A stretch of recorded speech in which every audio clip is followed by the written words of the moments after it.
All right, I will say good morning. Let us begin. We're just going to spend a few moments on Rabbi Tzaddik. This morning is Baruch Hashem, we have a lot to do with the daf, but I did want to close out, being that next week already we're in Slichos, so the daf itself will begin in Meretz Hashem at 5:45 a.m. This is really our last opportunity to finish off the Torah of the Rebbe in this setting. So I want to finish the section in Osir Beis. We've been talking about the very powerful idea that Rabbi Tzaddik has, namely the concept that the process for spiritual tumah, i.e. tshuva, is the same process as the purification process for physical tumah. And just as Rabbi Tzaddik explained, that to remedy physical tumah, one must undergo two processes. Process number one is tevilah in the mikvah and ha'erav shemesh. And process number two, that's called tara. It's called tara, purification. And the second part ultimately is the bringing of the carbon, which is called kapara, atonement. So Rabbi Tzaddik said that in the process of tshuva, there are these two pieces as well. Where Rabbi Tzaddik first says the two pieces in tshuva really are the concept of charting a different path forward for the future, what he calls like almost like a Kabbalah ala asir. I'm going to be different. I'm going to be better. I'm going to be stronger. I'm going to stand up to temptation in the future. And again, a reconciliation with the past, going back, and a rectification of active rectification of past mistakes. So the Rebbe explained that the process of going ahead, what he called Kabbalah ala Asa, bless you, the ability to go ahead and kind of make a heartbreak with the past and chart a different path forward for the future, that's alluded to in Herav Shemesh and Tevilah in the Mikvah. So Herav Shemesh, we spoke about yesterday, is a bit more clear. The sun sets, the day is over, brand new day ahead. I'm starting a new day of my life. Tevilah in the mikvah. Remember again, what did Rabbi Tzaddik say? What does that represent? Immersion in Torah. Immersion in Torah. That's when a person immerses themselves in Torah. What I do is I go ahead and I bolster myself. I make myself stronger to be able to resist the temptations which all too often bombard me. So also remember again, we're focused over here now in the future. How do I make myself stronger for the future so that I don't repeat the same mistakes over and over? Torah. Now, of course, immersion in Torah doesn't have to mean that a person quits their day job and learns the whole day. I mean, halavai we shall be zocha to do that. But what immersion in Torah means, whatever amount of time you have, you dedicate yourself to Torah in that allotted time. When you have that level of immersion, it builds you stronger. It builds you stronger. And that newfound strength is what will help me to resist temptation going forward, help me to resist making the same mistakes going forward. Now I want to point out the last piece. And what about, so that's the past, right? That's the, that's the future aspect of tshuva. Herav Shemesh, this day is over, new day has begun. Rabbi Tzaddik doesn't really discuss that piece very much, but there's an incredible profundity in that piece as well. How sometimes in life you just have to say, this chapter is over, new chapter has begun. Right? You have to be able to experience a sunset, and you have to be able to say, what's done is done. That I can't really control. But what's in front of me, right? The life in front of me, that I absolutely have the ability to alter. Immerse in the mikvah of Torah, make yourself stronger, and you're ready to face your future. What about the retrospective part? So if you take a look on page Chav Dalid, so the Rebbe says something really beautiful. Ve'inyan kapara, hanitzreches la'adam avor hashlama hatara. So remember again, then there's, let's say when it comes to physical tumah. When it comes to physical tumah, there's the kapara piece, right? How do you achieve the kapara piece in the realm of physical tumah? That's the carbon, right? I go ahead, I offer up the carbon. That's my kapara. So the Rebbe says kapara is necessary. The retrospective piece is necessary by carbon as well, by tshuva as well. What's the retrospective piece? This is incredible. He says, so too, hugam b'taras hanefesh l'takin is pagama avar. So you say, as much as I could spend my effort charting a path forward, at some point in time, everyone must come and revisit their past. You know, it's not an easy thing, but it's a necessary thing, right? At some point, because I would say the exciting part of tshuva is closing the chapter on the past and starting something new for the beginning. That's the exciting part of tshuva, right? The past is the past, sun has set, and now I'm going ahead and starting a new day in front of me now. Right? The difficult part of tshuva is when I go ahead and I have to revisit my past. Now I have to go back, and sometimes it's painful, sometimes it's difficult. So it says Rabbi Tzaddik. So remember, in the realm of physical tumah, you bring a carbon. Look what he writes. He says, "Dahainu l'ratzos habari yisbarach hamashechata." Carbon. So a person literally reads it means placate. Person has to placate HaKadosh Baruch Hu for the past. Now what it means is I have to go back and atone for my past. That's al yedei carbon. She'inyanahu kimashma'o hiskarvos l'Hashem. In the realm of physical tumah, how do I accomplish that? With a carbon. In the realm of tshuva, so we'll say, what's the point of a carbon? What's the point of a carbon? The point of a carbon ultimately is hiskarvos, to come close, karov, to come close to HaKadosh Baruch Hu, right? The Moshe doesn't need my sheep, right? He doesn't need my offering. He doesn't need my mincha. He doesn't need my libations. I bring something physical as a way of connecting with the Ribono Shel Olam.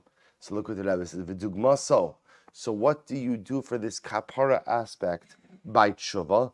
V'dugma so, hi atfila. But say this is incredible. Shehi b'makom karban, v'gam hi ba'a be'ikr, k'dei l'ratzos es Hashem yisbarach. Rabbi Tzaddik says something absolutely amazing. So what takes care of kapara? What takes care of the retrospective part of tshuva? Ultimately, again, what takes care of the retrospective part of tshuva? Tefillah. In other words, tefillah is to tshuva what a carbon is to tumah. And the same way that when a person is tameh, the past part of the tumah only gets rectified when a person, so to the retrospective part of tshuva, where I have to go back and re-examine what I did and why I did it and where was the breakdown. So that part of accomplished through tefillah, which is so fascinating. How accomplished through tefillah? So Rabbi Tzaddik says because tefillah and carbon accomplish the same thing. Carbon is there to make me karov, to make me close to HaKadosh Baruch Hu. Tefillah is there to make me karov, to make me close to HaKadosh Baruch Hu. So it's like we often have a little bit of tefillah, and we think that the primary role of tefillah is to ask HaKadosh Baruch Hu for what you want or for what you need. Now that's definitely a part of tefillah, but that's not the ikar of tefillah. The ikar of tefillah ultimately, again, is a dialogical connection. It's just to establish relationship. Right? How do you create any life relationship? You talk. You talk. You converse. You converse. Let me tell you about myself. Let me tell you what's happening in my life. I open myself up to you. Tefillah is an opportunity to come close to HaKadosh Baruch Hu.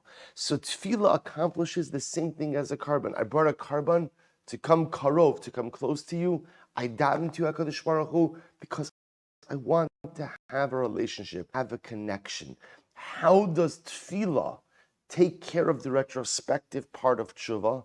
How does tefillah address the past issues of what I did wrong?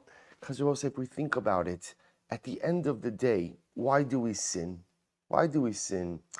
Bottom line is because our connection with HaKadosh Baruch Hu is not as strong as it should be. Because at the end of the day, I wandered off a little bit. I just wandered off. If the connection was strong, then the chait would not happen. If the connection was solid, if the relationship was solid, then chait wouldn't happen. Because at the end of the day, when I'm in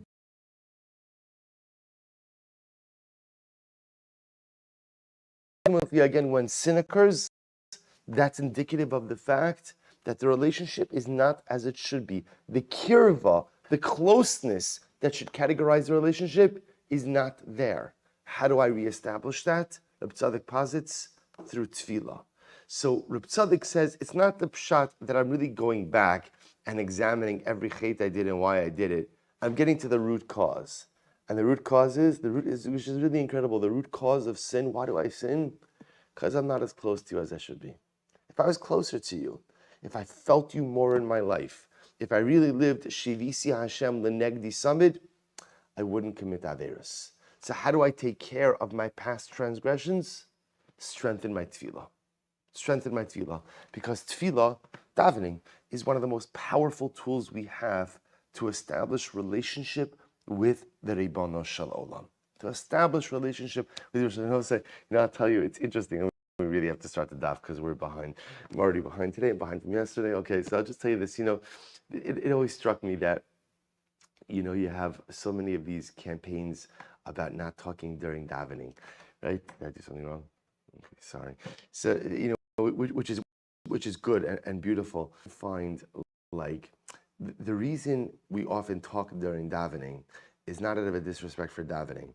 It's just out of a lack of understanding what it is that we're doing. That's all. That's why shushing people. If you notice, by the way, no one's ever had a cathartic moment because they got shushed. Right? No one ever said, "Oh, I got shushed." Now I realize he's right. That guy who I thought was the biggest jerk in the world because he's always shushing everyone. He's not Mr. Tzaddik going olam, right? He's really right. I saw the light. It doesn't work. Why? Because if I don't understand, I don't understand. That's what it is. And often when we talk during davening, it's not because we don't like davening. Who doesn't? Everybody loves davening. Hey, it's because I don't really understand what it is that I'm doing. And pretty much all too often, I'm checking a box. I'm just checking a box. There's an obligation. I'm performing the obligation, and let's move on. I'm happy to perform the obligation. But Reb Tzaddik says, do you understand what I'm doing when I'm davening? I'm coming close to the Ribono Shel Olam. I'm saying, Ribono Shel Olam, I know that I am weaker if I don't have a strong relationship with you. I know that I'm more vulnerable if I'm not so close to you. I know that's the reality. V'haraya, I've sinned. And as a result, ultimately again, of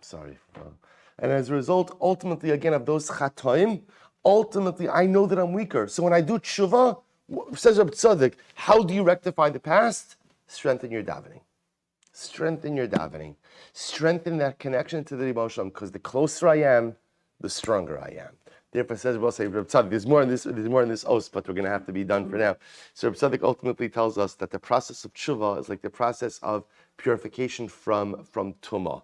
Tumah needs mikvah herav shemesh and kapara and a carbon. Tshuva needs mikvah herav shemesh.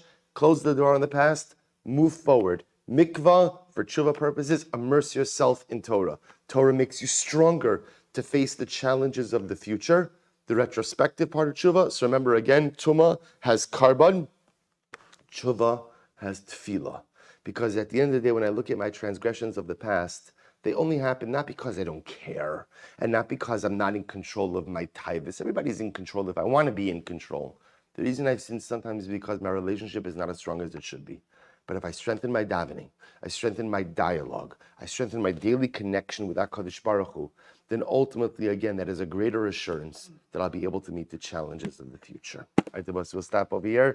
We'll pick up a Reb Tzaddik Im Yirtzeh Hashem after Yom Kippur.